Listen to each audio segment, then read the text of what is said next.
오늘 말씀 1절의 말씀을 읽는 것으로 이렇게 말씀을 나누고자 합니다. 1절 말씀 함께 읽겠습니다. 시작.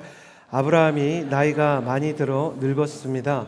여호와께서는 모든 일마다 아브라함에게 복을 주셨습니다. 아브라함이 늙었는데 여호와 하나님께서는 모든 일마다 복을 주셨다. 쉽게 얘기해서 시간이 흐를수록 아브라함의 축복이 늘어났고 세월이 흐를수록 하나님께서 주시는 은혜가 더해갔다. 하나님께서 독자 이삭까지 바치기로 결단해서요, 지난주 이재훈 목사님 말씀을 통해서 나눈 것처럼 믿음의 절정에 이른 아브라함에게 하나님께서 축복을 내려주셨습니다. 하나님은 이삭의 생명을 보호해 주셨을 뿐만 아니라 하는 일이 다 형통하게 하셨고 관계도 평안하게 될 수 있도록 인도해 주셨죠.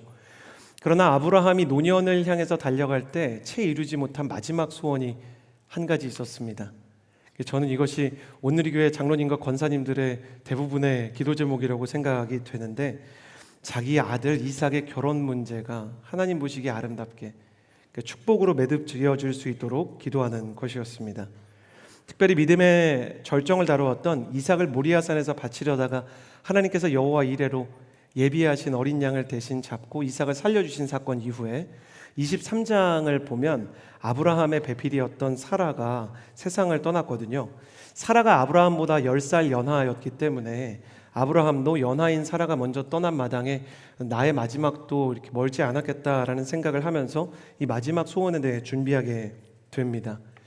여기서 우리는 인생에 대해서 중요한 사실을 배우게 됩니다. 모든 인생에는 여백의 미가 있다라는 것입니다. 세상의 모든 것을 다 갖춘 사람은 없습니다. 청년 때는 내 인생만 힘든가 보다 이렇게 생각을 하는데, 나이가 들면서 다른 사람들과 더 이야기해보고 다른 사람들의 인생을 바라보면 다른 사람들이 가지고 있는 저마다의 고민과 아픔의 무게를 짊어지고 있는 것을 보게 되는 것입니다. 저는 군대에 간 것이 축복이라고 생각을 합니다. 지나고 보니 그렇습니다. 지나고 보니. 그러니까 그때는 그렇게 생각하지 못했지만 군대에 있는 동안 축복 중에 하나가 뭐였냐면, 제가 생각하는 것보다 더 많은 인간 군상을 만나게 됐어요. 저는 사실 주로 교회에서 믿는 사람들이랑 신앙생활을 같이 했고, 또 고등학교도 또 여러 20대에도 믿지 않는 사람들과도 어울리곤 했지만 그 사람들은 대부분 수도권에 있는 사람들이었기 때문에 대한민국에 이렇게 다양한 사람이 있는 줄 몰랐어요. 한 번은 저희 내무반에서 내무반의 반장 역할을 하는 사람을 분대장이라고 하거든요. 분대장이 전역할 때가 됐는데 저는 27의 군대를 갔기 때문에 이상하게 고해성사 하듯이 이 병장들이 전역할 때가 되면 저한테 인생 상담을 하는 거예요. 그래서 얘기를 이렇게 하는데, 자기는 사실 아버지 어머니가 중학교 때부터 둘 다 없었다는 얘기를 하면서 어린아이처럼 우는 거예요. 이 친구가 퍽 분대장을 잘했던 친구거든요. 그리고 자기 인생에 나름대로의 진로가 있고 또 대학도 다니는 친구였기 때문에 저는 그 친구가 그렇게 어려운 삶을 살았는지 몰랐는데, 엄마 없이 아빠 없이 살면서 살아야 됐던 이 친구의 인생이 얼마나 가련하고 힘겨웠는지 저도 정말 어린아이처럼 너무 많이 울었던 기억이 납니다. 소원이 있는데 잊혀지지 않아요. 내 옷을 빨래해주는 사람이 한 번이라도 있었으면 좋겠다라는 생각을 하면서 세탁기 앞에서 울었다는 얘기에 도저히 참을 수 없어서 같이 이렇게 부둥켜 안고 남자 둘이 보일러실에서 이렇게 펑펑 울면서 형한테 꼭 연락하라고, 지금도 연락하고 있습니다. 10몇 년이 지났지만 연락하면서 신앙생활하는 친구가 있었습니다. 그 친구는 사실 운동도 잘하고 외모도 꽤 괜찮았고 분대장도 잘했기 때문에 그 친구에게 그런 아픔이 있는지 몰랐는데, 사람은 깊게 들어가면 들어갈수록 각자가 가진 인생의 무게가 있더라고요. 사람의 일생, 그 인생의 전체는 마치 미완성의 그림과 같이 어느 한쪽에는 꼭 여백이 남아있기 마련이구나, 그런 생각을 하게 됩니다. 하나님께서 아브라함이 늙었고 세월이 흐를 때마다 축복을 주셨는데도 불구하고 그에게는 이삭의 결혼에 대한 마지막 소원이 남아있었다. 그것이 아브라함의 인생의 마지막 기도 제목이자 여백이었던 것이죠. 왜 내 인생에 여백이 있을까? 가을이 되면 잎사귀가 붉게 물들다 떨어지기 마련이잖아요. 잎사귀가 떨어지고 나면 풍성했던 나무가 앙상한 가지를 드러내고, 그리고 그 앙상한 나뭇가지가 나무를 굉장히 별 볼 일 없이 만듭니다. 그러나 낙엽이 다 떨어지고 나면 그 여백과 같이 하늘이 다 보이는, 뼈대만 앙상하게 남은 그 가지 끝에 열매가 맺히기 마련 아닙니까? 내 인생에서 풍성했던 물질과 관계의 잎사귀가 떨어지고 시린 바람이 불어올 때 하나님께서는 믿음의 열매와 하나님의 은혜의 열매와 하나님 앞에서 기도하는 기도의 열매를 주십니다. 그래서 혹자는 가을이 기도의 계절이라고 말한 게 아닌가 생각하게 됩니다. 내 인생에 여백이 많은 이유는 그 여백만큼 하나님께서 일하시기로 작정했기 때문입니다. 사랑하는 여러분, 여러분의 인생에 그 소원의 여백, 기도의 여백, 여러분의 인생의 눈물의 여백, 그 공백의 여백에 하나님의 일하심으로 색칠되는 역사가 있게 되기를 예수님의 이름으로 축복합니다. 여러분이 기도할 때 그 여백을 채우실 하나님, 그 여호와 이레의 하나님을 만났으면 좋겠습니다. 당신의 인생에 구멍이 났고 그 소원의 가지에서 잎사귀가 떨어져 빈 공간이 많이 생겼다고 해도 너무 낙심하지 마십시오. 그 공간을 통해 하나님께서는 하나님의 일하심과 여호와 이레 그 계획을 드러내시기 때문이죠. 아브라함이 가지고 있었던 이 마지막 여백에서도요, 하나님의 여호와 이레, 그 아브라함을 향한, 그 가정을 향한 하나님의 계획이 드러나게 됩니다. 그것은 너무나 아름다운 만남과 사랑의 축복이었는데요. 자, 이제 저를 다 봐주시고 이 말엔 꼭 아멘 해주세요. 이삭에게 일어났던 아름다운 만남과 사랑의 축복이 여러분에게 꼭 임하게 되기를 예수님의 이름으로 축복합니다. 다시 한번, 아브라함의 마지막 소원이었던 영적인 로맨티스트를 만나는 영적인 역사, 행복의 역사가 반드시 일어나게 되기를 예수님의 이름으로 축복합니다. 아멘 안 하고 옆 사람 쳐다보면서 아멘 하고 있다 이렇게 하는 분이 계셨어요. 그렇게 믿음 없이 살면서 냉소적으로 살지 마시고요, 같이 아멘 하셨으면 좋겠다 이렇게 생각이 됩니다. 그렇다면 하나님께서는 이 아브라함의 마지막 이 공백, 이삭의 빈자리를 채우시면서 그 안에 어떤 만남과 사랑을 채우셨는가, 오늘 말씀을 통해 이 만남의 축복에 대한 아브라함의 소원이 이루어지는 과정, 사랑을 만나기 위해 이삭으로서, 아브라함으로서 준비해야 되는 것들에 대해 좀 나눠보고자 하는 것입니다. 첫 번째입니다. 2절 말씀 같이 한번 읽어보도록 하겠습니다. 2절 함께 읽겠습니다. 시작. 아브라함이 자기 집의 모든 것을 맡아 관리하는 늙은 종에게 말했습니다. 너의 손을 내 허벅지 사이에 넣어라. 오늘 만남을 준비하기 위한 청년과 성도의 자세 4가지를 얘기할 텐데요, 이 4가지를 하나하나 여러분의 가슴에 새길 수 있게 되길 바랍니다. 첫 번째입니다. 가슴에 손을 얹고 저를 따라해 주시겠어요? 만남에는 신뢰가 있어야 합니다. 만남에는 신뢰가 있어야 합니다. 만남에 신뢰가 있어야 한다. 꼭 연인과의 만남이 아니라 인간관계의 목표를 신뢰에 둬야 한다. 인간관계의 기초가 신뢰에 있어야 한다. 무슨 이야기인가 한번 들어보십시오. 아브라함은 자기가 가장 신임하는 종을 부릅니다. 그래서 이삭의 문제를 해결하기 위해서 이 사람에게 일을 맡기기로 합니다. 직접 돌아다닐 만한 나이가 아니고 곧 세상을 떠날 만큼 몸이 허약해져 있었기 때문에 가장 신임하는 종을 부른 것이죠. 아브라함은 자기 허벅지 사이에 손을 넣으라고 이야기합니다. 죄송합니다. 설명이 필요하기 때문에 조금 서술을 할게요. 허벅지 사이로 손을 넣으면 이제 남자의 중요 부위에 손이 닿게 되잖아요. 이게 고대 사회에서 언약을 할 때 주인과 종의 언약이었습니다. 이게 어떤 의미냐면 나는 너에게 나의 급소를 맡겨도 안심할 정도로 너를 믿는다라는 의미이고, 그리고 이 부하가 손을 댈 때는 그것이 굉장히 두려운 상황이잖아요. 긴장되는 상황이잖아요.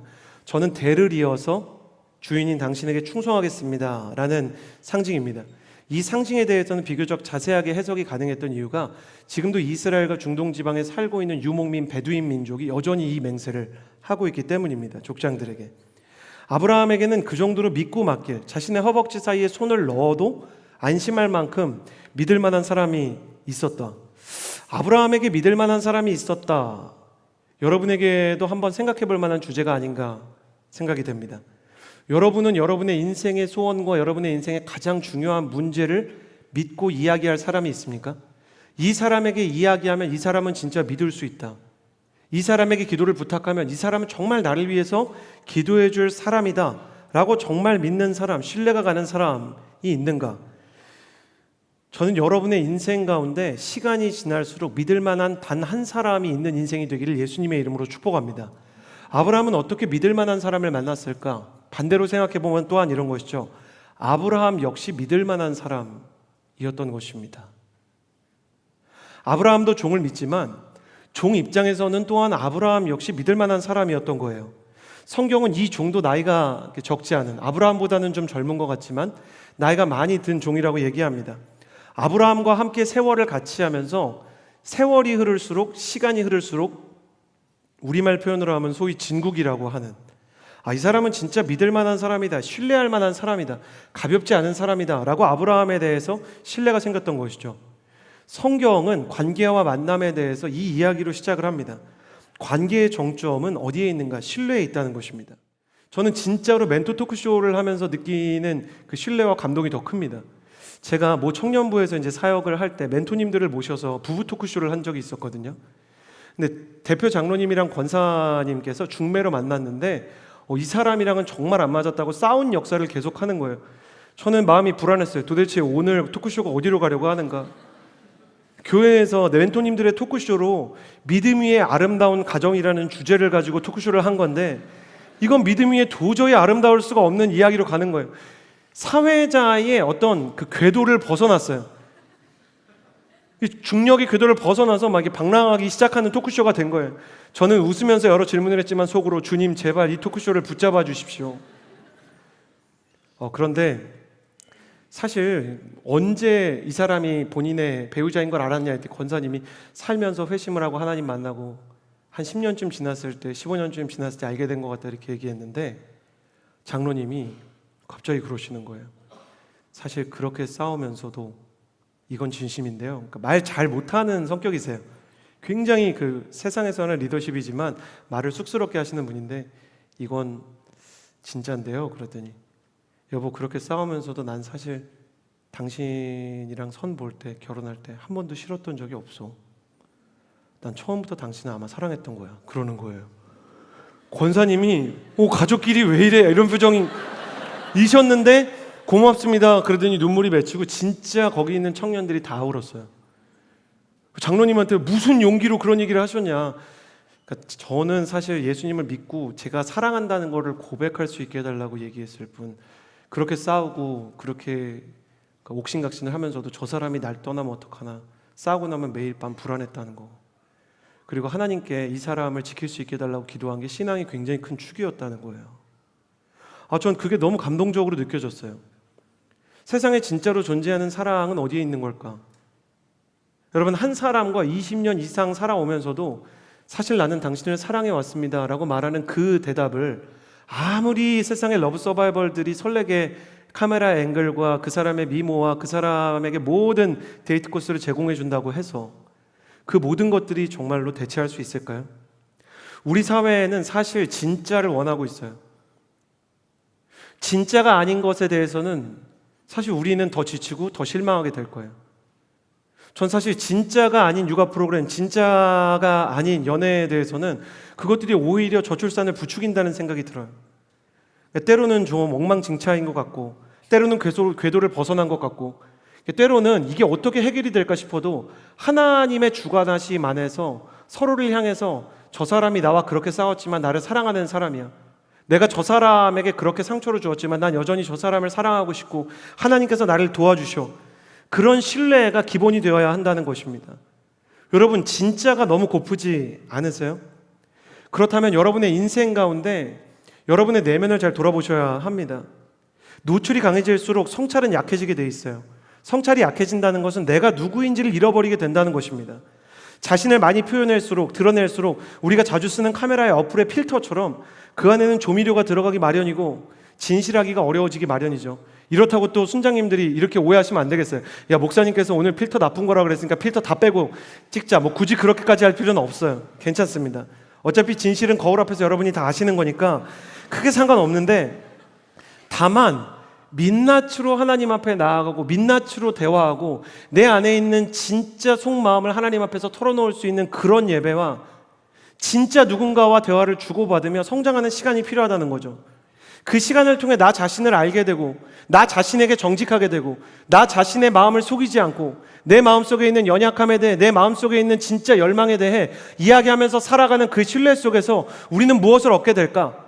우리는 나 자신이 누구인지 알게 되고 나 자신이 누구인지 말할 수 있게 되고 상대방도 당신이 말하는 당신 자신이 당신 맞습니다 라고 말하는 신뢰의 표현을 얻게 된다는 거예요. 예수님께서는 우리에게 매력이 많은 인플루언서가 되라고 하지 않으셨습니다. 예수님께서는 우리가 신뢰받을 만한 증인이 되라고 말씀하셨어요. 땅끝까지 이르러 내 유튜버가 되리라 하지 않으시고 땅끝까지 이르러 내 증인이 되리라 하셨죠. 증인의 힘은 두 가지에 있습니다. 하나는 자신이 증언하는 내용이 명확해야 돼요. 우리가 아울리치를 가고 세상 속에서 복음을 전할 때 예수님이 누구이신지 복음이 뭔지 말할 수 있어야 되는 게 여기에 속하죠.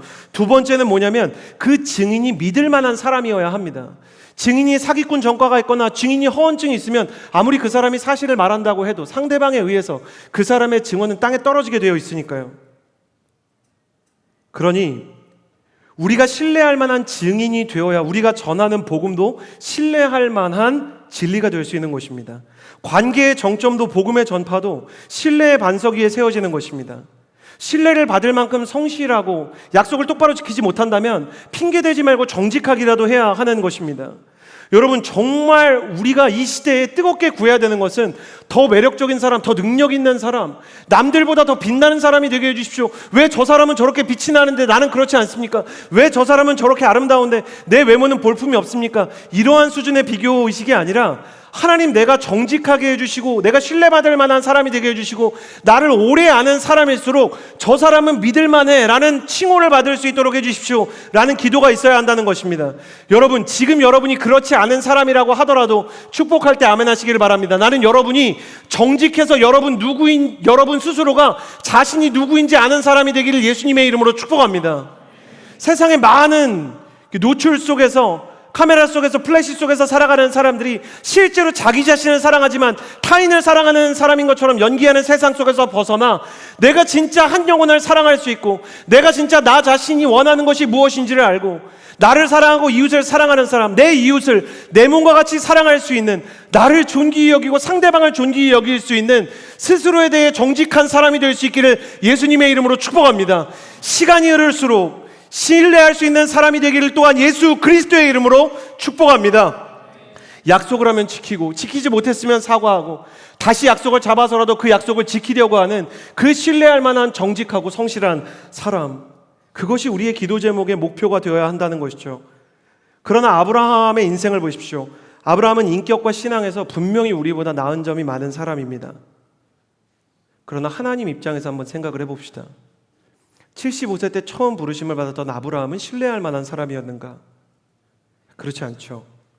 아브라함의 믿음은 이리로 저리로 흔들리고 아브라함은 그의 인생 속에서 하나님께 순종하다가 또한 불순종을 합니다. 그러나 하나님께서는 그 아브라함이 주변 사람들에게 그리고 하나님께 신뢰받는 존재가 되게 하셨어요. 무엇이 아브라함을 신뢰받을 만한 존재로 빚어가는가? 두말할 나위 없이 그 사람을 향한 하나님의 믿음이에요. 하나님의 믿음이 흔들리지 않기 때문에, 하나님께서 정직하신 분이기 때문에, 하나님께서 진실하시며 신실하신 분이시기 때문에 그 하나님과 실제로 오래 교제한다면 그분을 닮아가게 되어 있는 거예요. 여러분, 그런 거 아시죠? 제가 어릴 때 여동생이 셋이 있었는데 큰 동생 하나가 중학교에서 막 이래라는 말을 배워왔어요. 오빠 나 완전 치킨 2마리 먹었잖아, 막 이래, 막 이런 거를 배워왔어요. 근데 제가 진짜 놀란 걸 배웠는데 여동생이 셋이 있었거든요. 제 바로 밑에 동생이 막 이래 그러니까 그 밑에 동생들이 계속 막 이래 거리는 거예요. 나중에는 막 여호와 이래가 기억나지 않을 정도로 계속 막 이래. 오빠 좀 못생긴 것 같은데 막 이래 막 이러면서 계속 이러는 거예요. 제가 그때 배운 게 있어요. 언어 습관과 인격과 개그 코드가 한 집단 속에서 굉장히 빨리 전염된다는 거. 서울대에서 행복학을 가르치는 최인철 교수는 인간이 가장 빨리 전염시키는 건 바이러스가 아니라 정서라 그랬어요. 그렇다면 하나님과 똑바로 만나고 있다면 어떨까요?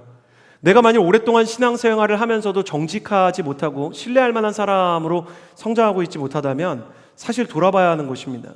무엇을 돌아봐야 하는가? 내가 하나님과 오랜 시간 정말 하나님의 사랑 안에서 만나고 있지 못하는 것은 아닌가? 하나님을 만나가면 하나님을 닮아가게 되어 있습니다. 하나님과 교제하고 그분 앞에 나의 정직한 마음을 털어놓으며 그분과 대화하고 교제한다면 우리가 여자친구를 닮아가고 또래 친구를 닮아가고 TV를 보면서 유행어를 따라하는 것처럼 그분의 성품을 닮아가게 되어 있는 것이죠. 하나님께서는 우리를 아시고 우리를 아실 뿐만 아니라 우리를 믿으시고 믿으시는 그 모습대로 우리를 빚어가시는 분이신 줄을 믿습니다. 할렐루야. 여러분의 인생 가운데 그 하나님을 더 만나십시오. 그러면 나를 신뢰하시는 그 하나님의 신뢰 속에서 우리가 자라게 될 것입니다. 정리하면 아브라함이 신뢰받을 만한 존재가 된 이 단계를 세 가지로 말할 수 있어요. 첫 번째, 아브라함의 믿음은 하나님께서 아브라함을 믿고 선택해 주신 하나님의 신뢰입니다. 하나님의 은사와 부르심에는 후회함이 없느니라. 그분은 변개하지 않으시고 흔들리지 않으세요. 두 번째, 시간이 흐를수록 아브라함은 하나님을 향한 믿음을 닮아, 하나님의 믿음을 닮아 믿음의 절정에 이르게 되었습니다. 세 번째, 그래서 아브라함은 믿음의 절정에 이른 이후에 믿을 만한 사람이 되어갔습니다. 저는 여러분이 하나님의 믿음 안에서 살며, 그래서 그분의 믿음을 닮아 믿음의 절정에 이르고 끝내는 사람들에게도 신뢰받을 만한 사람이 되기를, 그래서 여러분의 관계 속에서 여러분의 리더가 여러분을 볼 때, 여러분의 교회 친구들이 여러분을 볼 때, 심지어 부모님이 여러분을 볼 때 저 녀석은 참 믿을만해 라는 이야기를 들을 수 있게 되기를 예수님의 이름으로 축복합니다. 두 번째 관계의 비결입니다. 3절에서 4절 말씀 같이 한번 읽겠습니다. 시작.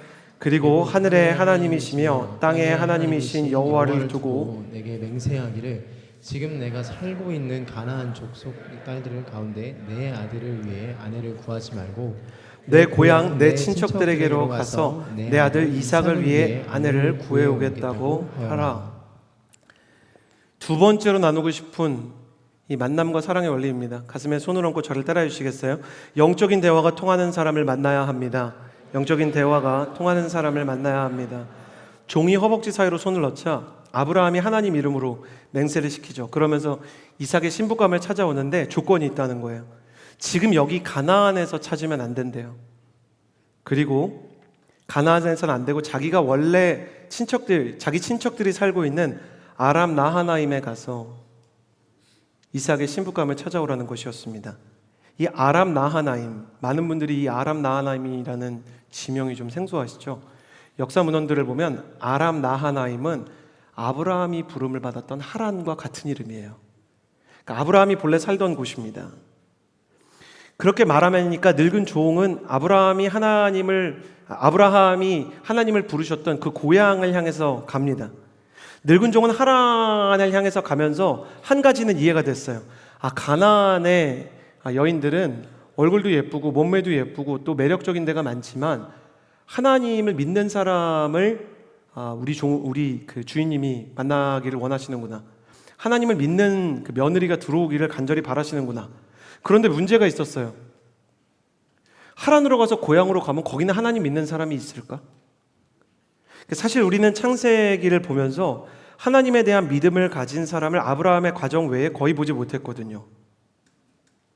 그러니 거기 간다 그래서 진짜 하나님을 믿는 사람이 있을지, 이 하란이라는 동네에도 우상이 범람하던 가나안과 비슷한 문명을 가지고 있었던 이 수메르 문명의 탄생지였기 때문에 그곳이라고 뭐가 다를지 약간 고개를 갸우뚱거립니다. 그래도 아름다운 것은 이분이 하란을 향해 나아갔다는 것입니다. 여기서 이 늙은 종을 통해 우리는 굉장히 소중한 영적인 원리를 발견해요. 믿음이란 발걸음이라는 것입니다. 이해가 되지 않는 상황에서도 순종함으로 앞을 향해서 나아가는 발걸음이 곧 믿음입니다.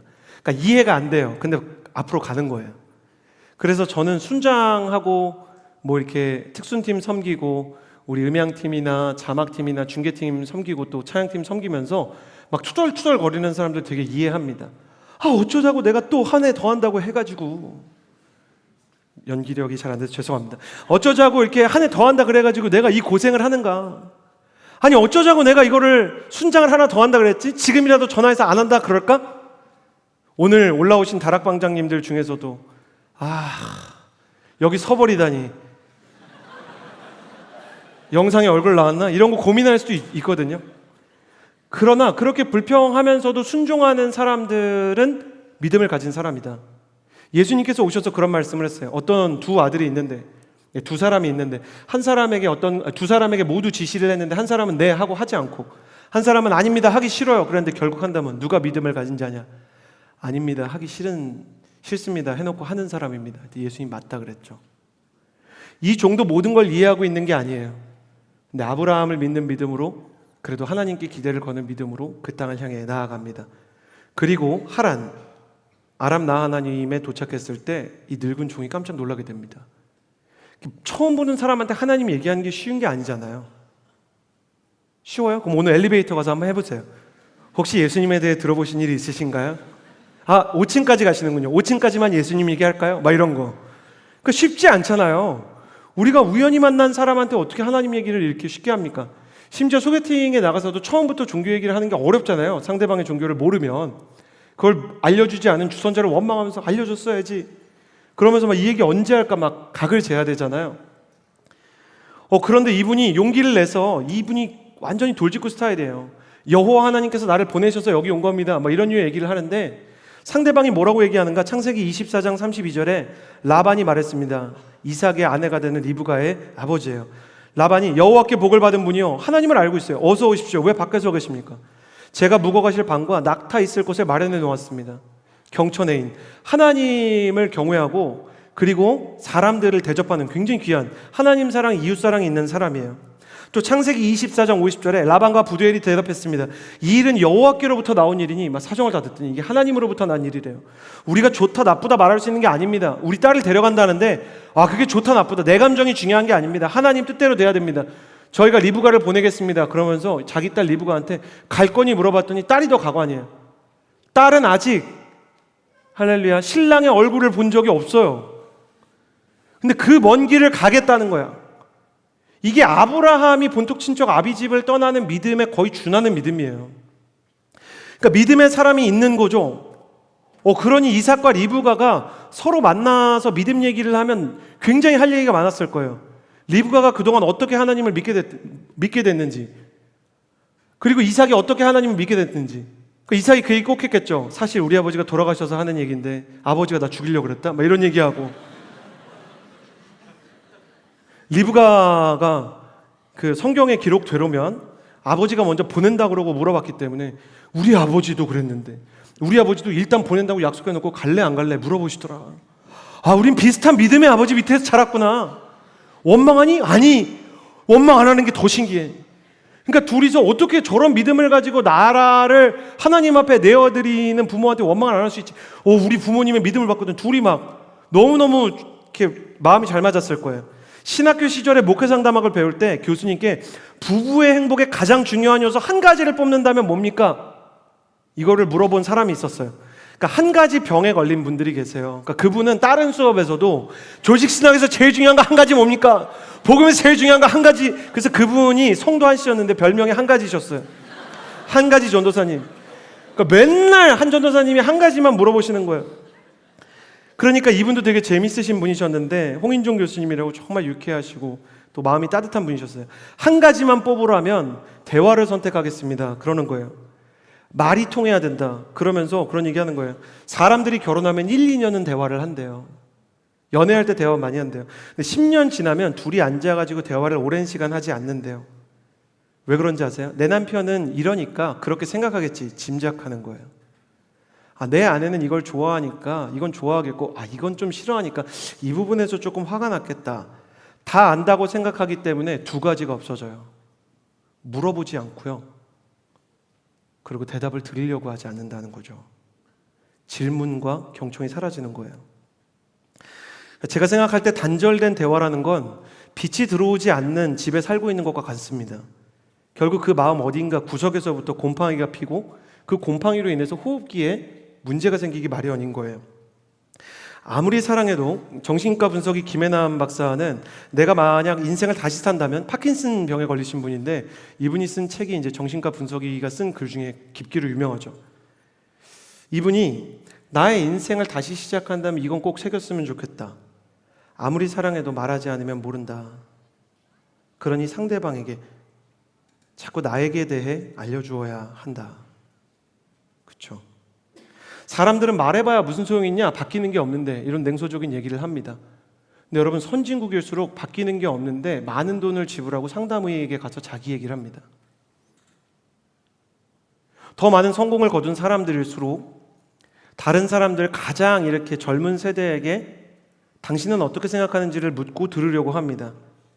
세계 최고의 민족이라고 불리는 민족 중 하나인 유대인들은 구약시대부터 지금까지 하브루타라는 문화를 가지고 있어요. 식탁에 앉아서 성경을 읽고 한 사안에 대해, 결정에 대해, 인생에 대해 어떤 결정을 내리기를 원하고 왜 그렇게 생각했는지, 혹은 지나온 시간 속에서 어떤 결정을 했는지 서로 나누고 대화하면서 서로에게 스승 역할을 하는 겁니다. 거기에는 아버지가 무조건 자녀를 가르치고 이런 게 없고 대화를 통해서 서로가 서로에게 배우는 지점만 있을 뿐입니다. 그러니 이스라엘과 지금 저렇게 중동 땅이 전쟁을 하는데 이스라엘 사람들 보면서 형제 여러분 약간 놀라지 않으셨나요? 금융계에서 억대 연봉을 받던 미국의 청년들도요, 자기가 이스라엘에 그 고향을 두고 있기 때문에 사표를 내고 혹은 휴직계를 내고 다 이스라엘로 돌아가는 거예요. 예비군으로. 자기에게 가족애가 있고 민족애가 있고 자기의 대화가 있고 자기 정체성이 있는 곳이 그곳이기 때문에 그곳으로 돌아가겠다 결정하는 것입니다. 소속감과 사랑, 희생을 불사하고 전쟁을 불사하고서라도 민족과 가족을 지키고 그 안에 사랑을 키워가는 힘은 어디에 있는가? 대화에 있는 곳입니다. 신앙에서도 크리스천의 연애와 결혼에서도 대화와 나눔은 정말 중요합니다. 우리의 신앙도 하나님에 대한 대화와 나눔을 통해서 성장하게 되어 있기 때문이죠.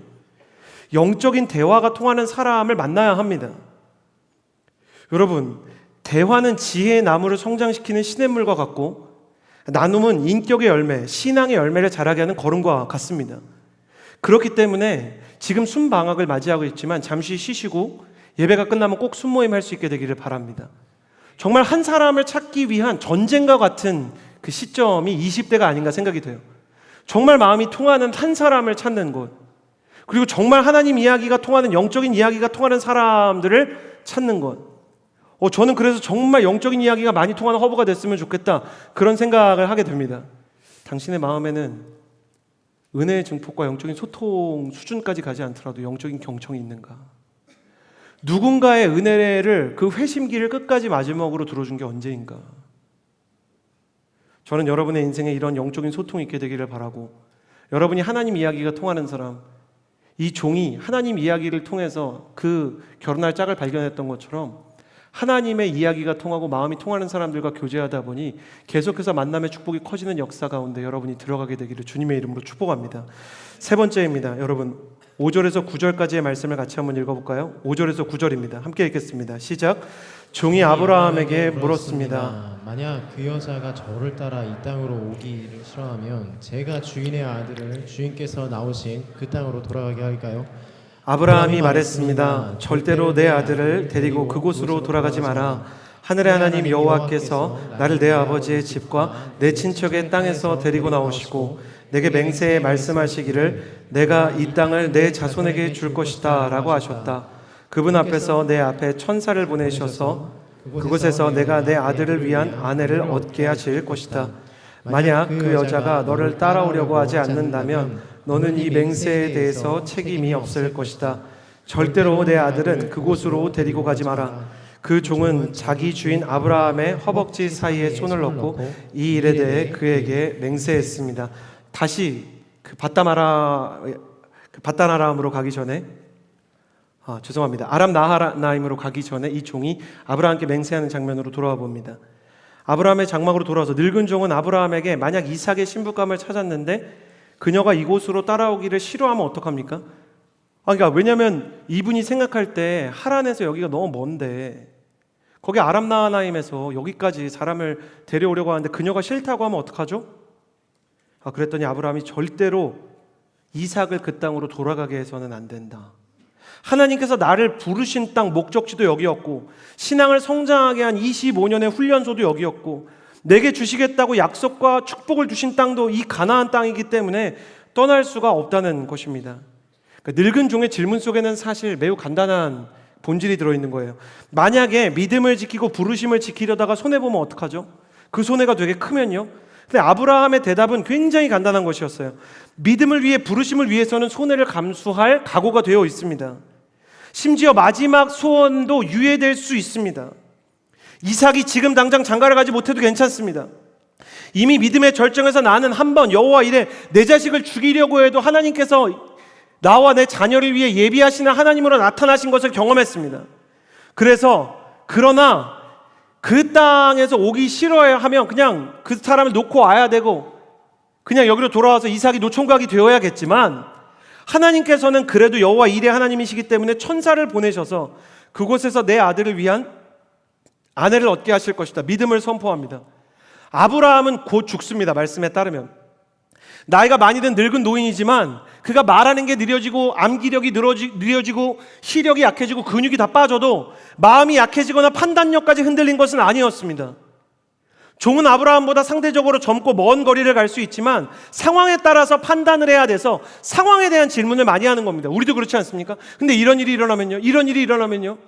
하나님, 내가 어떤 사람을 만났는데 그 사람이 만약에 이러면 어떡하죠? 우리는 막 결혼에 대해서도 막 걱정이 많잖아요. 정말 영적으로 잘 통하는데 막 이 남자가 탈모가 있으면 어떡하죠? 정말 이 여자가 영적으로 충만한데 한국인이 아니면 어떡하죠?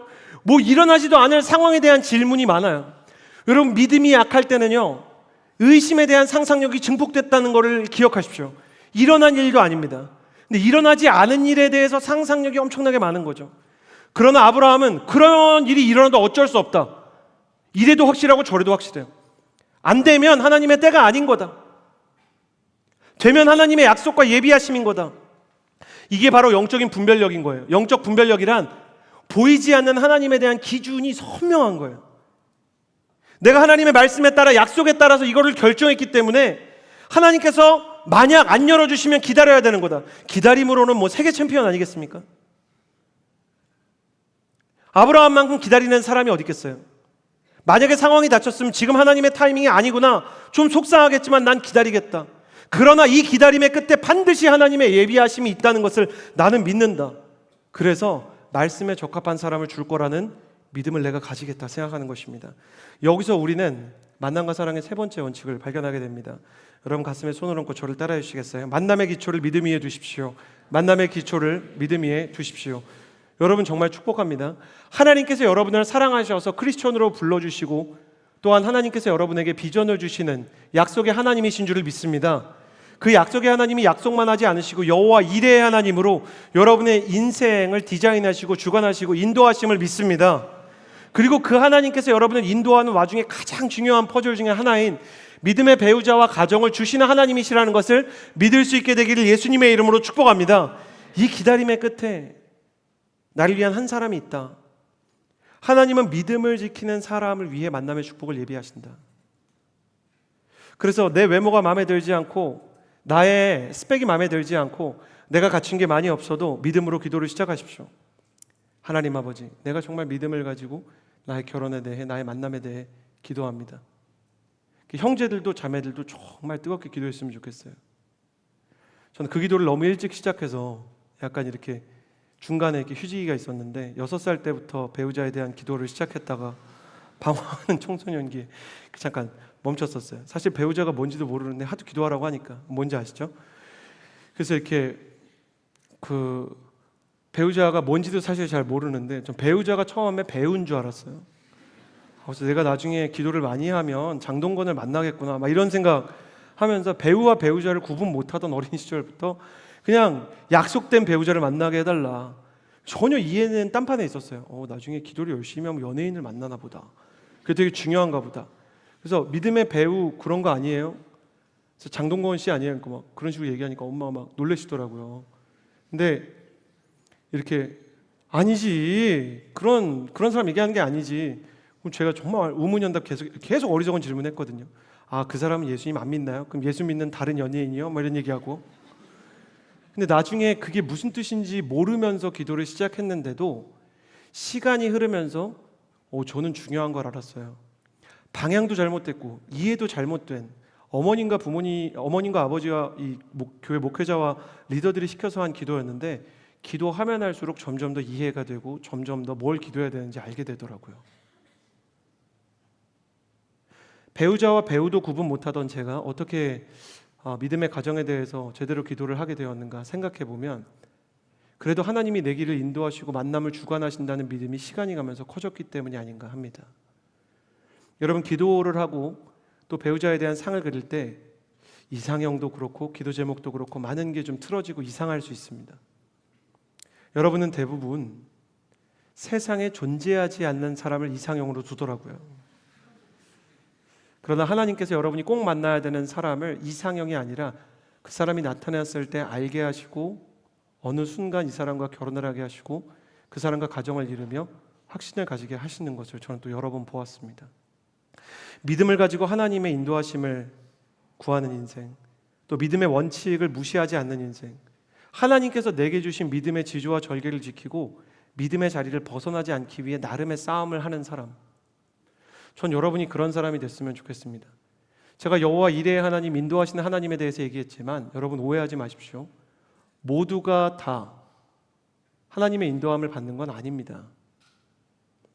누구나 하나님의 인도를 받을 수 있지만 모두가 받는 건 아니더라고요. 살면서 믿음도 다 저버리고 하나님 앞에서 자기 마음대로 다 살면서 하나님께 드리는 예배와 하나님께 드려야 하는 모든 시간도 다 걷어차버리고 주님 멀리 따라서 마음대로 살면서, 여러분 주변에도 그런 사람 있지 않나요?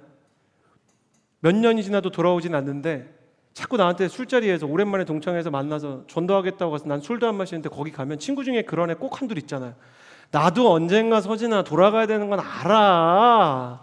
나도 나중에 꼭 교회 갈 거다. 막 이런 애들 있잖아요. 몇 년째 그 얘기 계속하는 애들. 그 택시만 타면 잃어버린 영혼들이 어떻게 이렇게 운전을 많이 하고 계시는지. 운전사분들도 저도 한때는 집사였지요. 막 이러면서 다 얘기하시고. 지금 돌아가시면 어떻습니까? 지금은 때가 아니에요. 내 때를 내 마음대로 정하시는 분들 아니에요. 여러분 언제까지 믿음의 궤도를 벗어나서 여러분 마음대로 사시겠어요? 실상은 예배를 드리러 왔으면서도 하나님께서 원하시는 자리를 다 벗어나서 산다면 과연 인도를 받을 수 있을까? 전 정말 진지한 마음으로 여러분께 말씀드리고 싶어요. 믿음의 자리를 지키십시오. 여러분의 부르심의 자리를 지키십시오. 기도해야 될 때 기도하고 하지 말아야 될 말을 하지 말고 세상 사람들과 다른 삶을 살아야 합니다. 세상을 등지고 조금씩 주님이 원하시는 길을 걸어가고 정직하며 신뢰할 만한 인생을 살아갈 때 주님께서는 만남의 축복을 예비하신다는 거예요. 내 마음대로 막 살면서 그래도 만남의 축복은 하나님께서 열어주실 것이다, 그렇게 생각하지 마시고 여러분의 인생 가운데 정말 이 믿음의 진보와 하나님을 향한 태도의 변화가 있는지를 살펴볼 수 있게 되기를 바랍니다. 그렇게 살아있는 믿음으로 성장을 이뤄나간다면 그 살아있는 믿음 위에서 끝내는 만남이 완성될 것입니다. 마지막입니다. 10절에서 11절의 말씀 같이 한번 읽도록 하겠습니다. 시작. 그리고 그 종은 자기 주인의 낙타 가운데 10마리를 끌고 자기 주인의 온갖 좋은 물건을 갖고 길을 떠났습니다. 그는 아람 나하라임 곧 나홀의 성으로 갔습니다. 종은 성 밖 우물 곁에서 낙타들을 쉬게 했습니다. 때는 저녁 무렵으로 여자들이 물을 기르러 나오는 시간이었습니다. 자, 마지막으로 여러분에게 다시 한번 강조하고 싶은 것은 이것입니다. 저를 따라해 주시겠어요? 만남의 축복을 위해 기도하십시오. 늙은 종이 아람 나하나임에 도착했는데 여기서 신부감을 찾는 게 막막한 거예요. 그러니까 아브라함이 하란에 가서 배우자를 찾아와라 그랬는데 갔더니 하란이 세종시만 한 거예요. 거기서 수많은 여자들이 지나다니는데 이 여자를 어떻게 데려와요? 아니면 여러분 생각해보세요. 분당, 과천 이런 데 가가지고 여기에 배우자가 있다. 그거 이거 너무한 거 아니냐고. 너무 심각하잖아요, 마음이.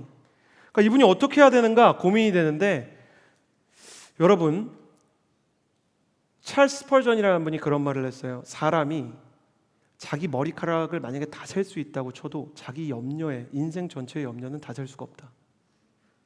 그러나 염려의 가지수가 그렇게 많다면 우리의 기도 역시 그만큼 많아야 하지 않는가. 연금술사가 모래바닥에서 금을 건져내듯 우리 역시 염려의 모래사장에서 기도 제목에 금을 길러내는 기도의 연금술사가 되어야 한다. 너무 많은 것이 고민이 될 때는 기도를 시작해야 합니다.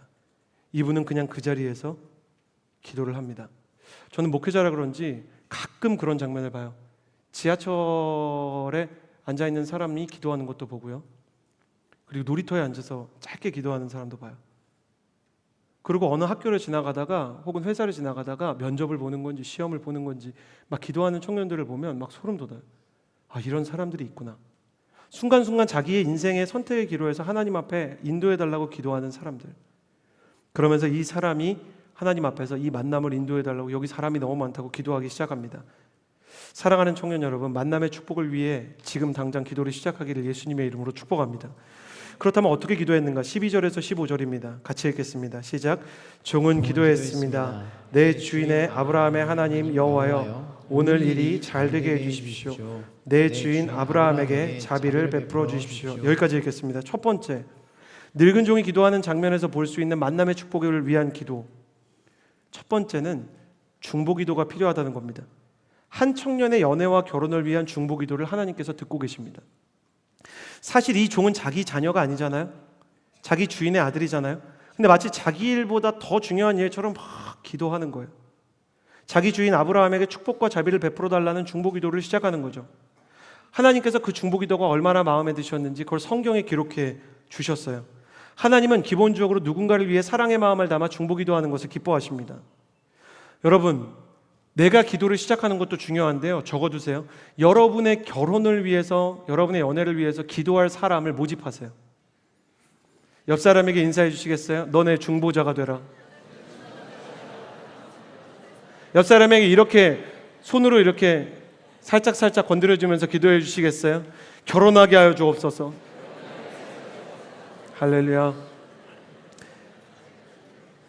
여러분의 결혼을 위해 기도하는 사람이 있게 되길, 옆 사람을 한번 보고요, 여러분의 결혼을 위해 기도하는 중보자가 세워지기를 예수님의 이름으로 축복합니다. 네가 해라 중보자. 그렇죠. 당신의 연애와 결혼을 위해 기도할 어른들을 모집하고요, 다락방마다 멘토님이 매칭되면 순장들과 다락방장은 일단 멘토님께 겐톡을 보내세요. 저의 결혼을 위해 기도해 주십시오. 중간중간 체크하세요. 기도하고 계신 거죠? 전 여러분이 많이 중보기도 받고 충분히 축하받으며 결혼했으면 좋겠습니다. 얼마나 이 아브라함과 그 아브라함의 종을 통해서 이 사람이 기도를 받았는지 하나님께서 그 기도를 성경에 기록했다는 것입니다. 계속해서 읽도록 하겠습니다. 13절에서 14절 같이 읽겠습니다. 시작. 보소서, 제가 이 우물 곁에 서 있습니다. 이제 이성 사람들의 딸들이 물을 기르러 나올 것입니다.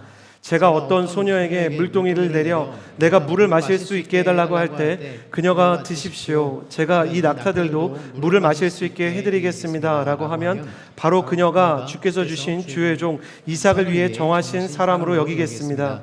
그것으로 주께서 내 주인에게 자비를 베푸신 줄 알겠습니다. 이 사람이 딱 하나의 조건을 얘기하는데, 자기가 앉아서 우물 곁에 앉아 있으면 여자들이 이제 그 우물은 있는데 두레박을 가져오는 거예요. 그럼 여자들이 이렇게 우물을 가져오면 저 물 한 잔만 주시겠어요? 물어볼 때 자기만 주지 않고 그 나귀에게도 물을 주는 거죠. 이스라엘 풍습에서 사람에게 물을 주는 거는 당연히 이렇게 많이 하는 일이었고, 마치 이제 노약자석을 양보해 주는 거랑 비슷한 거였어요. 그런데 나귀에게 물을 주는 것은 그 노약자가 내리는 역에 같이 내려서 그분의 짐을 들어드리는 것처럼 이례적인 일이죠. 왜냐하면 나귀가 그 두레박에서 물을 먹잖아요. 그러면 그 두레박을 닦아야 되거든요. 옛날부터 그 포유류를 통해서 전염되는 질병들이 있었기 때문에 그걸 닦고 막 설거지를 해야 되니까 거기까지는 잘 안 했거든요. 근데 이분은 왜 이렇게 기도를 했는가? 이런 사람을 위해 기도했기 때문이에요. 기억해 주시겠어요? 사람을 존귀하게 대하는 사람을 만날 수 있게 해달라고 기도하는 거예요. 저는 여러분이 이런 사람을 만났으면 좋겠습니다. 좀 서툴러도, 굉장히 매력적이지 않아도 사람을 존귀하고 따뜻하게 대할 수 있는 사람. 사람을 함부로 대할 수 있는 문화가 많아진 세상입니다. 그러나 하나님의 사람은 하나님과의 관계뿐 아니라 사람과의 관계에도 신경을 써야 하지 않겠습니까? 아브라함이 믿음의 사람이 될수록 조카 롯을 구하고 조카 롯을 위해 중보기도 하고 늙은 종과 신뢰를 주고받았듯이 우리의 관계에도 사람을 소중히 대하고 존귀히 대하는 모습이 있어야 하겠습니다. 사랑하는 여러분, 나 스스로를 위해서도 그렇고 내가 만날 배우자를 위해서도 그렇고요, 이렇게 기도하십시오. 하나님, 내가 사람을 존중하는 사람이 될 수 있도록 기도합니다. 사람 존중하는 사람이 되게 해주십시오. 사람을 귀하게 대하는 사람을 만날 수 있도록 기도했으면 좋겠습니다. 여러분 알고 계시나요? 여기 보안실에 계시는 그 집사님들이 허브 공동체를 굉장히 아끼세요. 왜냐하면 많은 청년들이 들어오면서 여기 보안실 있잖아요. 여기 이렇게 그 안내 데스크에 다 인사하면서 들어온대요. 그분들은 몰라도 청년들이 인사하는 걸 통해서 교회 섬기는 거에 대한 행복과 자부심을 느낀다 그래요.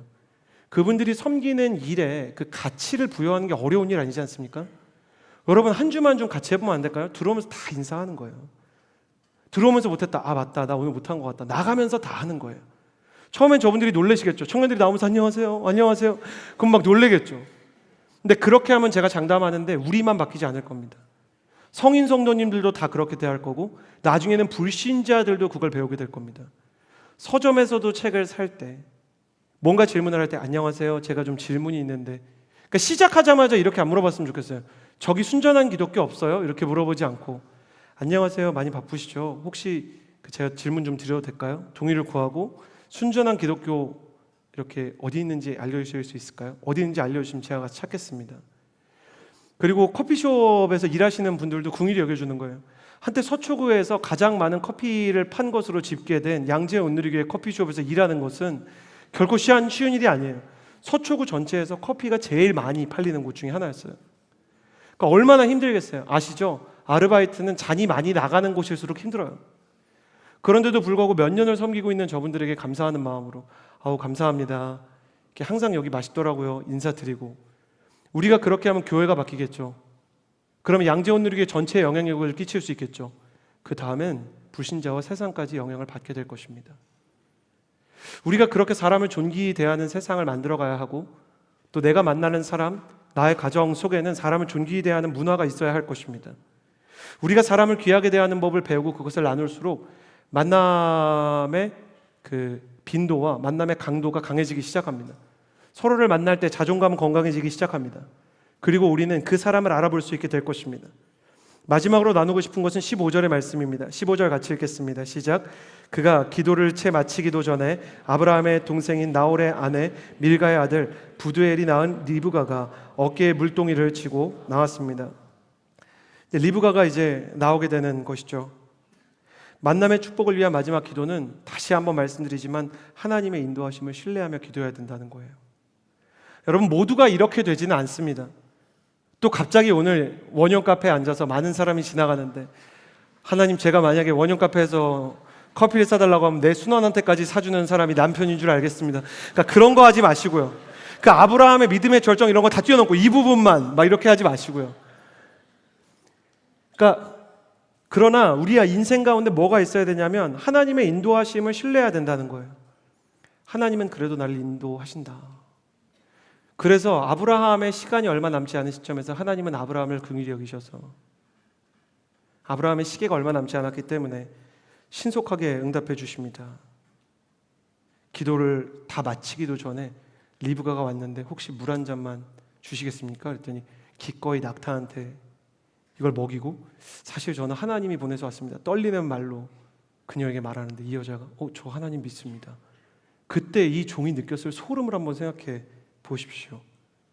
성경은 여호와 하나님께서 우리의 목자이시며 우리가 그분의 양이라고 말합니다. 왜 우리를 양이라고 말했는가? 이스라엘의 양들은 시력이 좋지 못하기 때문에 3m 앞까지밖에 보지 못하거든요. 그래서 한 마리가 막 절벽으로 떨어지면 다른 친구들도 그 양 따라가다가 떨어지기도 합니다. 그러나 하나가 없으면 하나가 강하다고 시력이 좋지 않은 양들은 청력이 되게 좋은 편이에요. 그래서 목자의 음성을 들으면 그 목자가 있는 쪽으로 다시 그 발걸음을 옮긴다고 합니다. 저는 하나님께서 성경을 통해 우리를 양으로 비유하신 것이 우리 인생에 대한 중요한 비밀을 담고 있는 비유라 생각합니다. 한 치 앞을 보지 못하는 양들처럼 우리도 인생에 대해 지독한 근시죠. 바로 앞을 볼 수 없어서 헤어진 사람 때문에 인생이 끝난 것처럼 생각하고 입시에 한번 실패하고 재수하면 인생이 끝난 것처럼 생각할 때가 있죠. 교회에서 누가 나를 오해하면 교회를 옮겨야 된다는 생각을 할 때도 있고 내 인생이 실패한 것처럼 느낄 때가 있습니다. 갑자기 다가오는 인생의 장애물과 실패, 관계의 결별과 상실 속에서 우리는 충격을 받지만 우리의 목자이신 하나님께서는 우리를 향한 인도하심을 어떻게 우리에게 보이시는가? 그분의 말씀과 그분의 음성을 통해 들려주신다는 것입니다. 오늘 말씀 전체를 한 문장으로 만약 줄인다면 하나님께서 믿음의 조상 아브라함 그의 믿음을 보시고 그 자녀의 만남까지 인도해 주셨다라고 할 수 있을 것 같아요. 저는 여러분의 인생을 향한 하나님의 인도하심이 있으리라 생각합니다. 오늘 이 말씀을 통해 주님께서 내가 너의 인생을 인도하고 있다. 내 아들아 내 딸아 불안해하거나 두려워하지 말라 말씀하십니다. 그렇게 우리를 인도하시며 우리를 통해 역사하시는 주님께 우리의 인생을 맡기며 기도했으면 좋겠습니다. 우리 2번 정도 기도했으면 좋겠습니다. 처음 기도하며 나아갈 때 하나님 나를 인도하시는 하나님의 인도하심을 신뢰하게 해주십시오. 나를 위한 만남과 나를 위한 축복이 있음을 믿게 해주십시오. 만남의 축복이 있다는 것은 내가 만나야 하는 아름다운 사람이 있다는 것을 의미하기도 하지만 나 역시 만남의 자격을 갖출 만한 아름다운 사람이 된다는 것을 의미하기도 합니다. 나도 변하게 하시고 그도 변하게 하시고 만남의 축복에 합당한 그릇이 내가 되고 만남의 축복으로 합당한 그릇이 되었을 때 만남의 축복의 대상자인 서로를 알아볼 수 있는 역사가 일어나게 하여 주옵소서. 여러분의 만남과 결혼을 위해서 함께 기도하며 나아갑니다. 기도하겠습니다. 신실하신 하나님 아버지, 20대 청년의 때에 만남을 위해서 기도합니다. 결혼을 위해서 기도합니다. 하나님, 믿음을 저버리지 않을 수 있도록 도와주옵소서. 하나님 아버지, 나를 향한 하나님의 인도하심이 있다는 그 믿음을 하나님, 내가 잃어버리지 않게 해주십시오. 하나님이 나를 사랑하셔서 내게 소중한 사람을 예비하셨다는 믿음을 가지게 해주십시오.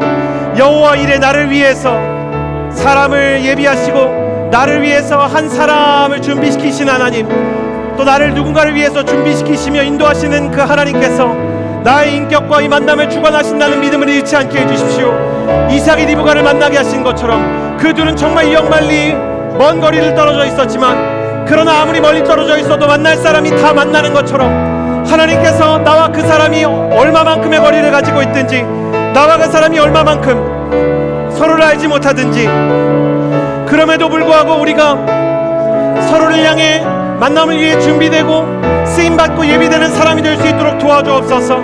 주님께서 나를 위해서 예비하신 한 사람, 주님께서 나를 위해서 주신 그 한 사람을 위해 나의 시간과 나의 마음을 드릴 수 있도록 하여 주시고, 내게 이미 보내주신 한 사람을 사랑하며 그 사람을 정말로 내 마음속에 그리며 또 그 사람을 위해서 기도하는 하나님의 사람이 될 수 있도록 하여 주옵소서. 만남에 대해, 가정에 대해, 사랑에 대해 진지한 사람이 되게 해주십시오. 하나님께서 만져주시고 하나님께서 인도해 주시기를 소원합니다. 기도하며 나아갈 때 하나님, 아브라함과 종의 관계처럼 신뢰할 만한 그런 관계를 주고받는 사람이 되게 하여 주옵소서. 부부의 관계를 위해서 연애와 사랑에도 서로에 대한 신뢰와 신실함이 있게 하여 주시고, 또 믿음의 삶에서도 순장으로서, 리더십으로서 신뢰받을 만한 사람으로 성장하게 하여 주시고, 세상 속에서도 약속을 지키며 정직하게 살아가 내가 나 자신이 누구인지를 아는 사람, 더 많은 사람에게 나를 증명하라고 이야기하는 매력과 노출의 유혹에 흔들리지 아니하고 나는 신뢰와 정직을 쌓아갈 수 있는 사람으로 살아가게 하여 주옵소서. 진심으로 이 흔들리는 세대에서 강하게 살아갈 수 있는 정직한 사람, 세상에 흔들리지 않는 신뢰받는 사람이 되게 하여 주옵소서. 신뢰받을 만한 믿음의 사람이요 또한 정직한 사람으로 살아가게 해달라고 주여 한번 부르짖고 기도합니다. 주여! 선하신 하나님 아버지, 기도하며 나아갑니다.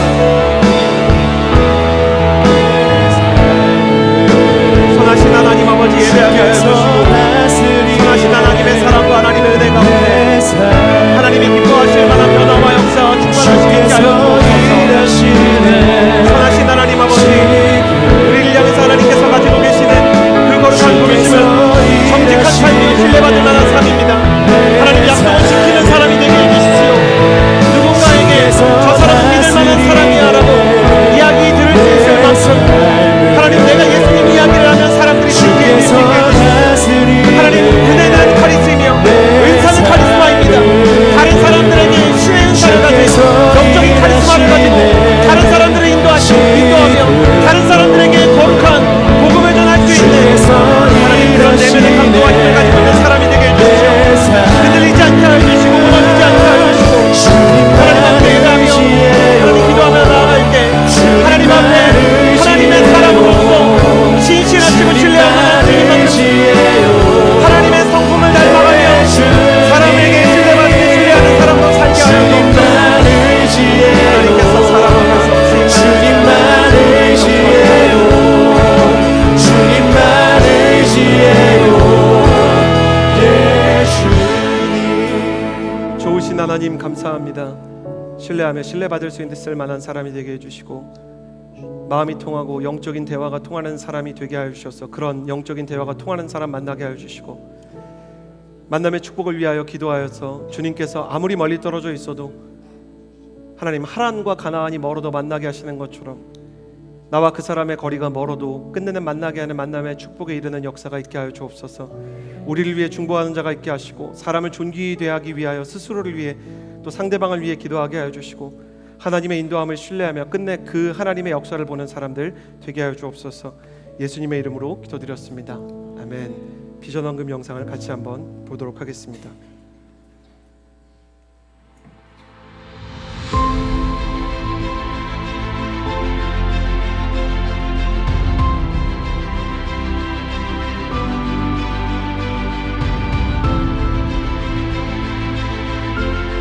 거기에 몇 150개 나라에서 2,700명이 모였잖아, 결국은요.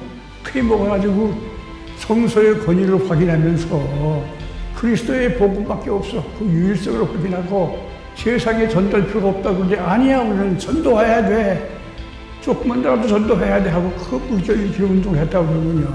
그 당시에 저희 있던 그 조그만 성교단체들이 다 함께 모였다고. 큰 교파, 보험도 시작이 다 모여서 그 어떤 신학자가 말하길 문관이 개개에 흘리고 있던 조그만 개울이 모여가지고 큰 배가 갈 수 있는 강을 만들었다. 이게 로잔운동이었다고.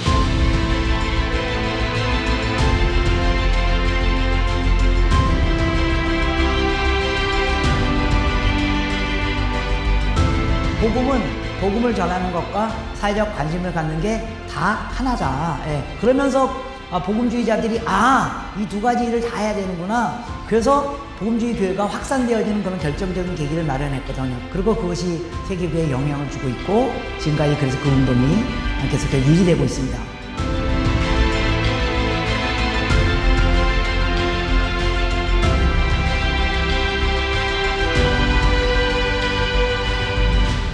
저는 이 로잔 운동은 새로운 종교 개혁이라고 봐요.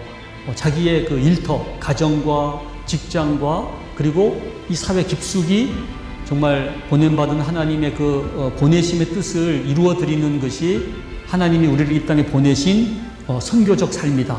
이것이 저는 로잔 정신이 아닌가 이런 생각을 했습니다.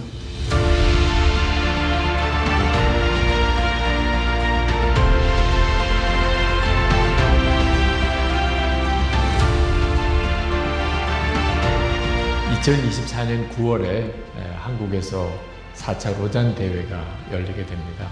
그동안 이 로잔 운동이 한국 교회를 건강하게 만드는 일에 결정적인 역할을 해왔습니다. 그리고 온전한 복음을 온 세상에 전해야 되는 이 비전 하나로 한국 교회가 한국 사회의 건강한 변화를 위하여 섬기는 그런 동기도 되고 또 중요한 지침도 우리가 얻었습니다. 오늘 교회 성도 여러분들에게 이 일을 위한 기도 부탁을 드립니다. 로잔 운동은 세계 복음화를 위한 복음주의 선교 네트워크입니다. 역사상 4번째 열리는 로잔 대회를 섬기게 된 것은 큰 특권입니다. 역사상 가장 많은 복음주의 지도자들이 모이게 될 이 대회를 섬기는 것은 큰 부담입니다만 한국 교회가 얻게 될 영적인 축복 또한 매우 클 것입니다. 한국 교회는 세계 복음주의 교회 역사의 중심에 있습니다. 오늘의 교회도 그 가운데 중요한 역할을 함께 감당하고 있습니다. 다양한 영역에서 한국 교회를 깨우며 이 대회를 준비하고 있습니다. 이 모든 준비 과정에서 예수 그리스도의 영광만이 나타나게 되기를 기도해 주십시오. 또한 기쁨으로 후원해 주십시오. 감사합니다.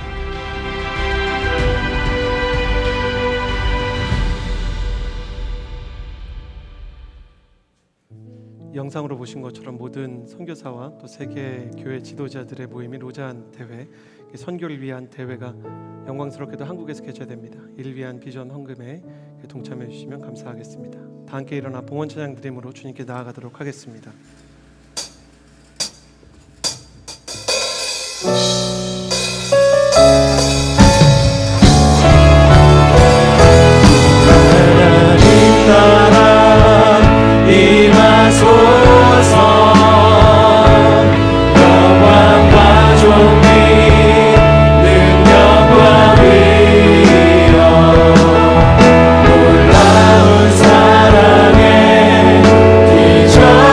하나님 지금 이곳에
이제는 우리 구주 예수 그리스도의 은혜와 하나님의 사랑과 성령의 교통하심이 만남의 축복을 예비하며 스스로 만남의 축복을 담을 만한 사람으로 예비되어 가기 원하는 주의 모든 청년들과 그리고 만남의 축복을 만들기 위해 애쓰고 있는 수많은 어머니와 아버지들 사이에도 이제로부터 영원토록 함께하여 주시기를 간절히 축원하옵나이다. 아멘.